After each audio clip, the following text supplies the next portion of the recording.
Hello student, good evening to all of you. Welcome to my YouTube channel BSc Bio वाला। तो बच्चों आज हम पढ़ेंगे जीन साइलेंसिंग के बारे में। किसके बारे में पढ़ेंगे बच्चों? जीन साइलेंसिंग के बारे में पढ़ेंगे। ठीक है, लास्ट लेक्चर में हमने पढ़ा था प्रोटीन डिग्रेडेशन के बारे में, इंट्रासेलुलर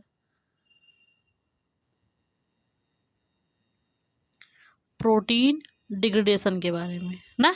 इस लेक्चर को हमने अच्छे से क्लियर कर लिया था। ठीक है, जिन बच्चों को ये लेक्चर ना समझ में आया हो प्लीज जाइए वो लेक्चर देखिए। आप देखिए, देखते हैं हम लोग जीन साइलेंसिंग क्या है। तो देखिए, gene silencing is a technique that aims to reduce over eliminate the production of protein from its corresponding gene. Gene silencing का मतलब पता है क्या है? जैसे ये डीएनए है, डीएनए में इस जीन है, इस जीन को हमको साइलेंट करना है। साइलेंट का मतलब शांत।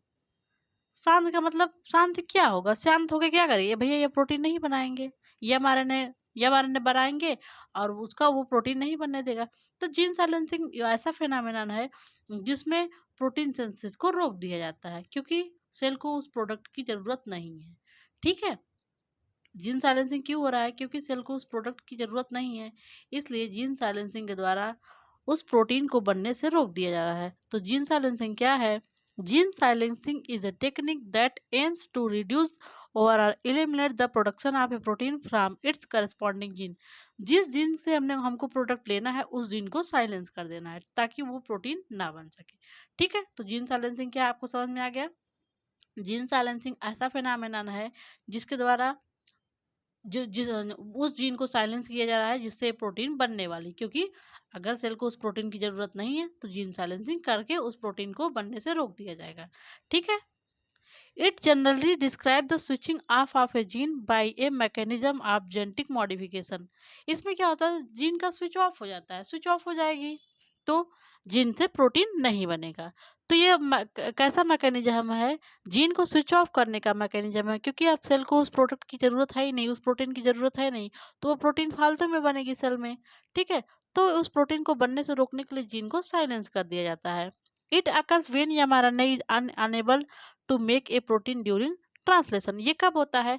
जैसे सेल में डीएनए है, डीएनए से mRNA बन चुका है, अब इस mRNA से प्रोटीन बनाने के लिए ये mRNA एबल नहीं है, तब क्या होगा? इस mRNA को यहाँ पे ब्रेक कर दिया जाएगा, ब्रेक डाउन कर दिया जाएगा, या फिर इसके एक्सप्रेशन को रोक दिया जाएगा। एक्सप्रेशन मतलब ये प्रोटीन नहीं बनाने पाएगा। तो जीन साइलेंसिंग में क्या होता है? इसमें प्रोटीन सेंसिस के समय इसको रोक दिया जाता है। ठीक है, तो आप देख रहे हैं जीन साइलेंसिंग क्या है ना। Gene silencing is same as gene knockdown. Gene silencing gene knockdown की ही तरह है ना। इसमें क्या हो रहा है? उस जीन का, जिस जीन का प्रोडक्ट नहीं चाहिए उस जीन को रोक दिया जा रहा है प्रोटीन बनने के लिए। ठीक है, तो यही है जीन साइलेंसिंग। ओके बच्चा, टाइप्स ऑफ जीन साइलेंसिंग। अब हम देखते हैं जीन साइलेंसिंग कितने टाइप का हो रहा है। तो जीन साइलेंसिंग क्या है आपको समझ में आया? आप बोलेंगे जीन साइलेंसिंग वह मैकेनिज्म है जिसके द्वारा प्रोटीन सिंथेसिस के प्रोसेस को रोक दिया जा रहा है ना। एमआरएनए से प्रोटीन सिंथेसिस के बनने की प्रोसेस को रोक दिया जा रहा है। जैसे ये डीएनए है, डीएनए से एमआरएनए बनेगा और इस एमआरएनए से ट्रांसलेशन के माध्यम से प्रोटीन बनेगा। तो क्या होगा जीन साइलेंसिंग में? जैसे हम लोग रेगुलेशन ऑफ जीन एक्सप्रेशन में पढ़ रहे थे, जीन के प्रोडक्ट को अगर चाहिए सेल को तो उसको बनने देना था, अगर नहीं चाहिए था तो रोक देना था।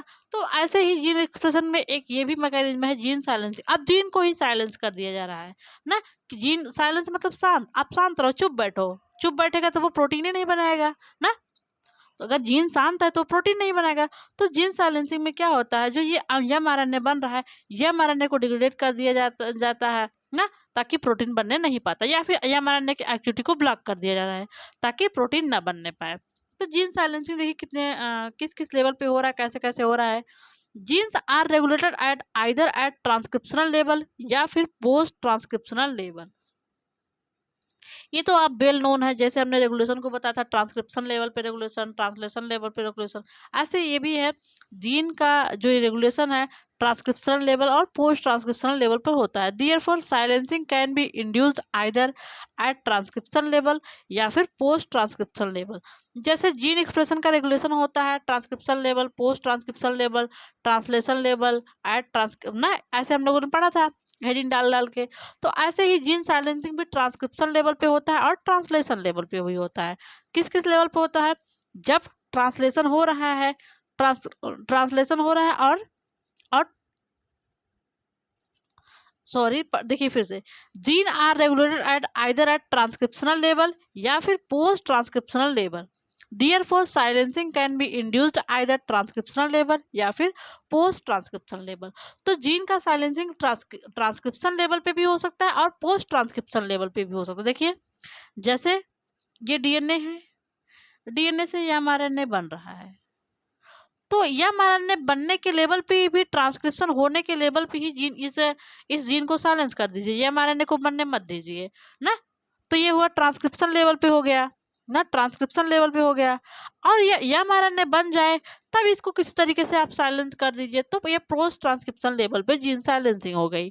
ठीक है, तो जीन साइलेंसिंग किस किस लेवल पे हो रही है? ट्रांसक्रिप्शन लेवल पे, जब डीएनए से एमआरएनए बन रहा है उस लेवल पे। और जब एमआरएनए बन चुका है, अब ये सेल न्यूक्लियस से साइटोप्लाज्म में जा रहा है, उस लेवल पे भी इस एमआरएनए को साइलेंस किया जा सकता है। ठीक है, तो आपने देखा जीन साइलेंसिंग किस किस लेवल पे हो रहा है। जीन साइलेंसिंग 2 लेवल पे हो रहा है, ट्रांसक्रिप्शन लेवल पे और पोस्ट ट्रांसक्रिप्शन लेवल पे, मतलब after translation, after transcription, translation नहीं ट्रांसक्रिप्शन ना। तो जीन साइलेंसिंग क्या हो रहा है? 2 लेवल पे हो रहा है, ट्रांसक्रिप्शन के लेवल पे और आफ्टर ट्रांसक्रिप्शन के लेवल पे। देख लिए आप लोगों, समझ में आ गया? कोई प्रॉब्लम बताइए। तो देखिए, अब देखिए gene silencing are mainly 2 type gene silencing. पहला है ट्रांसक्रिप्शन लेवल पे जीन साइलेंसिंग और अगला है पोस्ट ट्रांसक्रिप्शन लेवल पे जीन साइलेंसिंग। तो पहला हम लोग देखेंगे ट्रांसक्रिप्शनल जीन साइलेंसिंग और अगला क्या है? Post transcriptional gene silencing. ठीक है बच्चों, तो देखिए ट्रांसक्रिप्शनल जीन साइलेंसिंग, अगला है पोस्ट ट्रांसक्रिप्शनल जीन साइलेंसिंग। तो देखिए ट्रांसक्रिप्शन जीन साइलेंसिंग में किस लेवल पे जीन का साइलेंस होगा? जब इस डीएनए से इस एमआरएनए बन रहा है उसी लेवल पे जीन को साइलेंस कर दिया जाएगा। मान लीजिए डीएनए में ये जीन है, डबल स्टैंडर्ड डीएनए, और ये हमारा जीन आप इंटरेस्ट है इसी जीन का ट्रांसक्रिप्शन करवाना है ना, तो इसी लेवल पे इस जीन को साइलेंट कर दिया जाएगा। तुम भैया प्रोडक्ट मत बनाओ, हमको प्रोडक्ट नहीं चाहिए, हमको प्रोटीन नहीं चाहिए, हमको एमआरएनए नहीं चाहिए ना। या फिर ये एमआरएनए बन गया है, एमआरएनए को साइलेंस कर दीजिए, भैया आप मत जाओ साइटोप्लाज्म मत जाओ, तुम प्रोटीन मत बनाओ क्योंकि सेल को प्रोटीन नहीं चाहिए अब। ठीक, तो देखिए जो ट्रांसक्रिप्शन लेवल पे जीन साइलेंसिंग है और जो ट्रांसलेशन पोस्ट ट्रांसक्रिप्शन लेवल पे जीन साइलेंसिंग है, उसमें देखिए कौन कौन सा टाइप है। देखिए पहला है जो ट्रांसक्रिप्शनल जीन साइलेंसिंग है, उसमें है जीनोमिक इम्प्रिंटिंग। क्या है? Genomic imprinting. अगला है पैराम्यूटेशन, अगला है ट्रांसपोजान साइलेंसिंग, नेक्स्ट है ट्रांस जीन साइलेंसिंग, अगला है पोजीशन इफेक्ट और लास्ट है आरएनए डायरेक्टेड डीएनए मेथाइलेशन। तो ट्रांसक्रिप्शनल लेवल पे जीन साइलेंसिंग के डिफरेंट मेथड हैं, जीनोमिक इम्प्रिंटिंग है, पैराम्यूटेशन है, ट्रांसपोजान साइलेंसिंग है, ट्रांस जीन साइलेंसिंग है, पोजीशन इफेक्ट है और RNA degraded methylation, DNA methylation है। और जो पोस्ट ट्रांसक्रिप्शनल जीन साइलेंसिंग है उसमें देखिए एंटीसेंस आरएनए टेक्नोलॉजी है, RNA I technology, RNA interference technology या फिर आरएनए आई टेक्नोलॉजी। इस ये भी 3 टाइप से होता है, एम आई आरएनए मीडिएटेड और पी आई आरएनए मीडिएटेड और एस आई आरएनए मीडिएटेड। ये हम लोग नेक्स्ट लेक्चर में डिटेल में पढ़ेंगे। आज हम लोग पढ़ेंगे ये ट्रांसक्रिप्शनल जीन साइलेंसिंग में genomic imprinting, paramutation, transposon gene silencing, target trans gene silencing, position effect और डीएनए डायरेक्टेड जीन साइलेंसिंग। ठीक है, नेक्स्ट लेक्चर में हम लोग पोस्ट ट्रांसक्रिप्शनल जीन साइलेंसिंग पढ़ेंगे, आरएनए आई टेक्नोलॉजी। ठीक है, तो आइए देखते हैं हम लोग ट्रांसक्रिप्शनल जीन साइलेंसिंग। देखिए जो ट्रांसक्रिप्शनल जीन साइलेंसिंग है, ट्रांसक्रिप्शन लेवल पे जीन साइलेंसिंग हो रहा है, ये डीएनए से जो एमआरएनए बन रहा है इसी लेवल पे जीन को साइलेंस करना है। जीन को ऐसे साइलेंस शांत कर दीजिए कि भैया तुम ये एमआरएनए बनाओ ही मत ना, एमआरएनए ही मत बनाओ। ओके, तो क्या हुआ? It is the result of histone modification. आपको हमने हिस्टोन मॉडिफिकेशन पढ़ाया है, एस्टाइलेशन, मिथाइलेशन, डी एस्टाइलेशन ना, हमने आपको हिस्टोन मॉडिफिकेशन बताया है। ठीक है, तो ट्रांसक्रिप्शन जीन साइलेंसिंग में इसमें क्या होता है? हिस्टोन में मॉडिफिकेशन कर दिया जाता है और क्या किया जाता है? Creating an environment of heterochromatin around a gene. इसमें किसी तरीके से क्या होता है, जो डीएनए है, आपको हमने क्रोमोसोम में यूक्रोमेटिन और हेट्रोक्रोमेटिन के बारे में बताया है। यूक्रोमेटिन जो है क्या ऐसा रीजन है जो ट्रांसक्रिप्शनली एक्टिव रीजन है। क्या है? ट्रांसक्रिप्शनली एक्टिव रीजन है। ट्रांसक्रिप्शनली एक्टिव रीजन का मतलब यहाँ पे ट्रांसक्रिप्शन होगा, ट्रांसक्रिप्शन का होगा का मतलब यहाँ पे एमआरएनए बनेगा। ठीक है, हमने आपको यूक्रोमेटिन और हेट्रोक्रोमेटिन बताया है। जो हेट्रोक्रोमेटिन रीजन है वो डार्क रीजन है, यहाँ पे डीएनए बहुत मच क्वाइल्ड होता है, सुपर क्वाइलिंग कह लीजिए, और यहाँ पे डीएनए लूजली क्वाइल्ड होता है। ठीक है, तो क्या होता है, जहाँ हेट्रोक्रोमेटिन है इतना मच क्वाइलिंग हिस्टोन प्रोटीन और उसके बीच होता है, डीएनए के मध्य होता है, कि यहाँ पे आरएनए पॉलीमरेज बाइंड ही नहीं कर पाता है डीएनए से। तो डीएनए से नहीं बाइंड कर पाएगा तो यहाँ पे एमआरएनए नहीं बनेगा। लेकिन जो यूक्रोमेटिन वाला रीजन है, यू मतलब ट्रू, यहाँ पे यम यहाँ आरएनए पॉलीमरेज इस डीएनए से बाइंड हो पाता है, क्योंकि यहाँ पे हिस्टोन प्रोटीन और डीएनए के मध्य लूज लूज बाइंडिंग है, तो यहाँ पे एमआरएनए बनेगा। तो जब ट्रांसक्रिप्शन लेवल पे हमको जीन साइलेंसिंग करना होता है, जो यूक्रोमेटिन वाला रीजन है, जो एक्टिव जीन वाला रीजन है, उसी को किसी तरीके से हेट्रोक्रोमेटिन में कन्वर्ट कर दीजिए। हेट्रोक्रोमेटिन में कन्वर्ट हो जाएगा तो यहाँ पे आरएनए पॉलीमरेज बाइंड ही नहीं हो पाएगा और एमआरएनए बनेगा ही नहीं। सिंपल सी बात है। ठीक है, क्या हुआ, it is result of histone modification creating a environment of heterochromatin around a gene that make inaccessible to transcriptional machinery RNA polymerase transcription factor. तो वही हमने बताया, इसमें क्या होता है, जो जीन है उसको क्या, उसमें क्या होता है, हिस्टोन में मॉडिफिकेशन करके क्या किया जाता है, हिस्टोन और डीएनए, हिस्टोन प्रोटीन और डीएनए के मध्य जो बॉन्डिंग है, जो क्वाइलिंग है, उसको सुपर क्वाइल कर दिया जाता है, बहुत मच क्वाइलिंग कर दिया जाता है ना। मच क्वाइलिंग हो जाएगा तो यहाँ पे आरएनए पॉलीमरेज या फिर जो इनिशिएशन फैक्टर है ट्रांसक्रिप्शन के लिए, उस इस रीजन पे डीएनए, इसमें मान लीजिए डीएनए है और यहाँ पे बहुत मच क्वाइलिंग हो गया डीएनए का। देखिए, जैसे ये डीएनए है, ये यूक्रोमेटिन वाला रीजन है, यहाँ पे मच क्वाइलिंग है डीएनए का, तो आरएनए पॉलीमरेज को बाइंड करने के लिए यहाँ पे जगह ही नहीं मिलता है। और ट्रांसक्रिप्शन जो फैक्टर है ट्रांसक्रिप्शन के लिए, initiation factor, elongation factor, termination factor, उनको बाइंड करने के लिए डीएनए के पास, डीएनए से वो लोग बाइंड ही नहीं कर पाते क्योंकि उनके पास जगह ही नहीं है। क्योंकि देखिए, अगर रस्सी में बहुत ज़्यादा ऐंठन होगी तो वहाँ पे आपको खोलना बहुत मुश्किल होगा। तो क्या होता है, इतना ज़्यादा क्वाइलिंग हो जाता है कि आरएनए पॉलीमरेज इसको खोल ही नहीं पाता है, जो हेलिकेज वगैरह है इसको तोड़ ही नहीं पाते हैं बॉन्ड को। तो क्या होगा, आरएनए पॉलीमरेज बाइंड ही नहीं कर पाएगा, तो भैया ये एमआरएनए बनेगा नहीं, जीन साइलेंसिंग हो गया जीन साइलेंस की नहीं, क्योंकि जो एक्टिव जीन था, यूक्रोमेटिन वाला जीन था, अब वो हेट्रोक्रोमेटिन में कन्वर्ट हो गया, अब जीन साइलेंस हो गया है, अब हम यहाँ पे एमआरएनए नहीं बनेगा। तो आइए हम लोग, ये जो है आपका टाइप्स है, ये जीनोमिक इम्प्रिंटिंग का, paramutation, transposon silencing, transgene silencing, position effect और आरएनए डायरेक्टेड डीएनए मेथाइलेशन हम लोग आज पढ़ेंगे इसमें। ठीक है, अगर आपको लिखने को आगे जीन साइलेंसिंग, तो जीन साइलेंसिंग में आपको इनके बारे में भी और इनके बारे में भी लिखना होगा। ठीक है, अगर बस आरएनए इंटरफेरेंस आ गया तब आपको बस RNA interference, RNA I technology के बारे में ही लिखना होगा।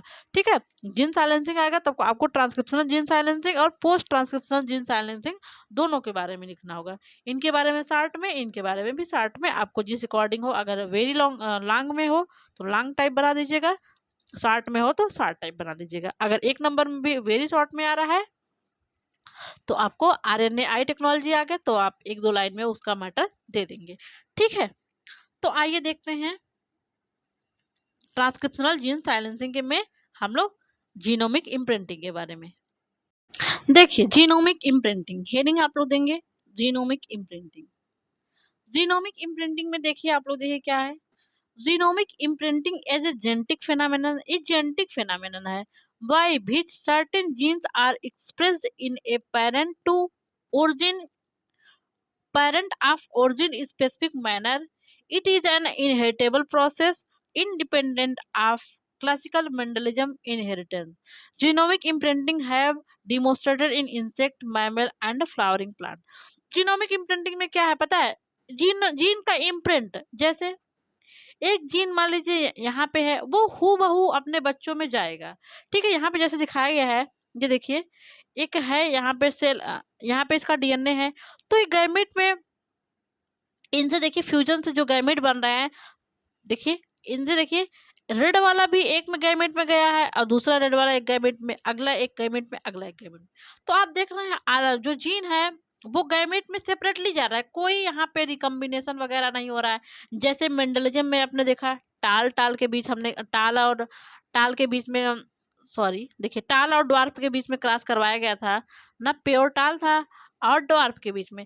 तो आपने देखा था यहाँ पे हाइब्रिड प्लांट आया था कैपिटल स्मॉल टी ना। लेकिन इसमें देखिए जीनोमिक इम्प्रिंटिंग में क्या हो रहा है, देखिए ये जो दोनों क्रोमोसोम है, दोनों जीन है, ये स्वयं खुद जा रहे हैं, अलग अलग जा रहे हैं, सेपरेटली जा रहे हैं ना ना।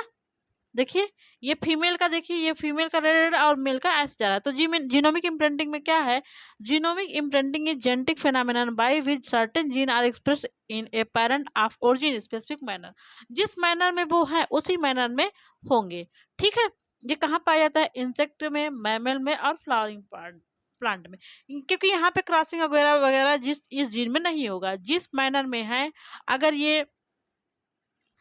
ये मान लीजिए टाल के लिए हैं तो वो टाल में एज सच हो गए, वहाँ पे कोई यहाँ पे हाइब्रिडाइजेशन वगैरह नहीं होगा। तो ये हो गया आपका जीनोमिक इम्प्रिंटिंग। अगला नेक्स्ट है आपका पैरा म्यूटेशन। क्या है बच्चा, पैरा म्यूटेशन। पैरा म्यूटेशन में देखिए पैरा म्यूटेशन इज एन, अच्छा म्यूटेशन का है पहले सोचिए। Mutation is sudden change in genotype which Altered phenotype ना। जीनोटाइप किसी के जीन में, जैसे मान लीजिए ये कोई जीन है, इस जीन में चेंजेस हो जाए, कोई न्यूक्लियोटाइड ऐड हो जाए, तो जब ये इसमें न्यूक्लियोटाइड हो जाएगा, जैसे मान लीजिए ये टाल प्लांट बनाने के लिए जीन है, टाल वाला जीन है, इसमें म्यूटेशन हो गया, तो यहाँ पे ड्वार्फ वाली वैरायटी वाला जीन आ गया।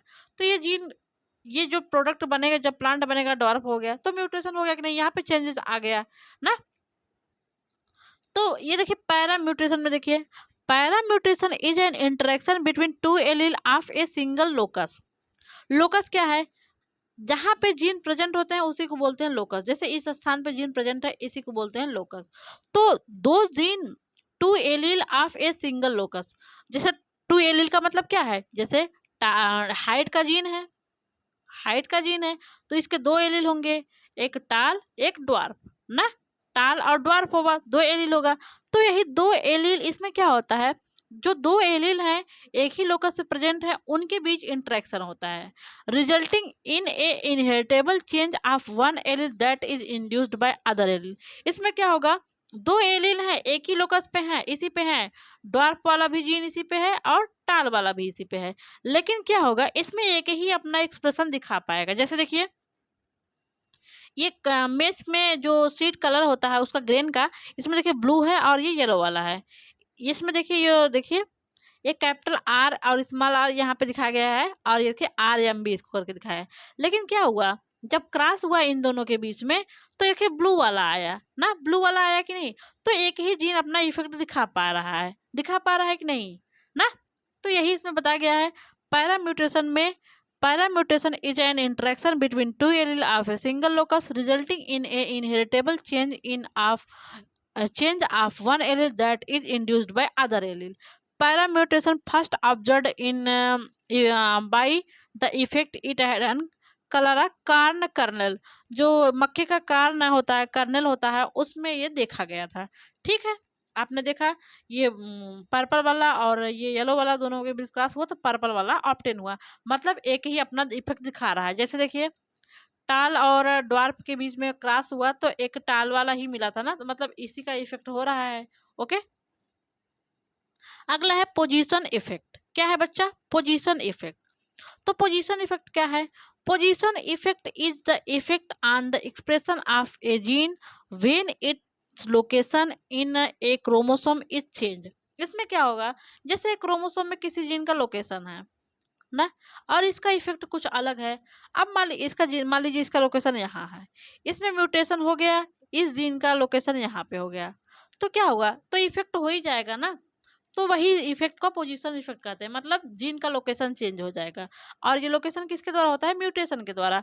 म्यूटेशन हो गया या फिर ट्रांसलोकेशन हो गया, इसका सेगमेंट टूट के इसमें आ गया या फिर इसका सेगमेंट टूट के इसमें आ गया, तो इसके कारण इसमें चेंजेस हो जाते हैं। तो पोजीशन इफेक्ट क्या है? Position effect is the effect of the gene expression on the gene expression of a gene when its location in a chromosome is change often by translocation, mainly translocation के द्वारा। Translocation में जानते हैं क्या होता है, जैसे दो एक क्रोमोसोम है, इसमें ए बी सी डी है, इसका क्या होगा, ये सेगमेंट मान लीजिए टूट के आके इस सेगमेंट पे जुड़ जाए, ये है ट्रांसलोकेशन, और इसका ये सेगमेंट टूट के यहाँ पे आके जुड़ जाए, ये है ट्रांसलोकेशन। और क्या होता है, this has been well described in Drosophila with respect to eye colour and it's known as position effect variation, PEV। तो ये कहाँ पाया जाता है, देखा जाता है ड्रोसोफिला में देखा जाता है, ठीक है। अगला है RNA directed DNA methylation. DNA methylation तो आप लोग वेल नोन है, आप लोग जानते हैं डीएनए मेथाइलेशन। डीएनए मेथाइलेशन में क्या होता है, देखिए, the RNA directed DNA methylation is an epigenetic process first elucidated in plant where by small double standard RNA are processed to guide methylation to complementary DNA loci in the model organism Arabidopsis थैलियाना। इसमें देखा गया था DNA methylation. DNA methylation में हम लोग देखा है कि डीएनए में मेथिल ग्रुप का ऐड हो जाना किसी भी सीक्वेंस पे, चाहे साइटोसिन चाहे लाइसिन, साइटोसिन वगैरह रेसिड्यू पे डीएनए मेथाइलेशन, डीएनए में मेथाइल ग्रुप का ऐड हो जाना, और ये डायरेक्ट किसके द्वारा हो रहा है, आरएनए के द्वारा। अगला है आपका ट्रांसपोजन साइलेंसिंग। ट्रांसपोजन साइलेंसिंग क्या है? Transposon silencing is a form of transcriptional gene silencing targeting transposon. Transposon क्या है, देखिए ट्रांसपोजन फर्स्ट टाइम में बारबरा मैंगटिंगटोंग ने मेज में खोजा था। तो देखिए transcriptional gene silencing is a product of histone modification, आपको तो ऊपर बताया गया है हिस्टोन मॉडिफिकेशन होता है। अब आगे देखिए, the jumping of transposon generate the genomic instability and cause extremely deleterious mutation. देखिए इसमें क्या होगा, जैसे ट्रांसपोजन है, ये ट्रांसपोजन है, वो डीएनए में प्रेजेंट है, ये इसका अपना ये पोजीशन हमेशा चेंज करता रहता है। अगर पोजीशन चेंज रहता है तो जीन का जो प्रोडक्ट बनेगा वो भी डिफरेंट हो जाएगा। तो यही है ट्रांसपोजन साइलेंसिंग। ओके बच्चा, अगला है आपका ट्रांसजीन साइलेंसिंग। ट्रांसजीन साइलेंसिंग क्या है? Unfortunate insertion of transgene into a transcriptionally inactive part of genome when an insertion of any transgene is does not show activity as per desired, and this is because of its instability। देखिए इसमें क्या होगा, जैसे कोई बाहर से gene आके उस डीएनए में इनकॉर्पोरेट हो जाएगा, तो यही है ट्रांसजीन साइलेंसिंग।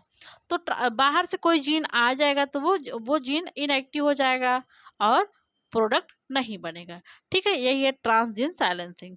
तो नेक्स्ट हम लोग पढ़ेंगे पोस्ट ट्रांसक्रिप्शनल जीन साइलेंसिंग, उसको हम लोग नेक्स्ट लेक्चर में फिनिश करेंगे। ओके बच्चा, थैंक यू सो मच बच्चों, मिलते हैं नेक्स्ट लेक्चर में। इसके पहले देखिए हम लोगों ने क्या पढ़ा, ट्रांसजीन साइलेंसिंग और transposon gene silencing, RNA directed DNA methylation, position effect, paramutation और जीनोमिक इम्प्रिंटिंग। ओके बच्चों, तो मिलते हैं नेक्स्ट लेक्चर में। Thank you so much.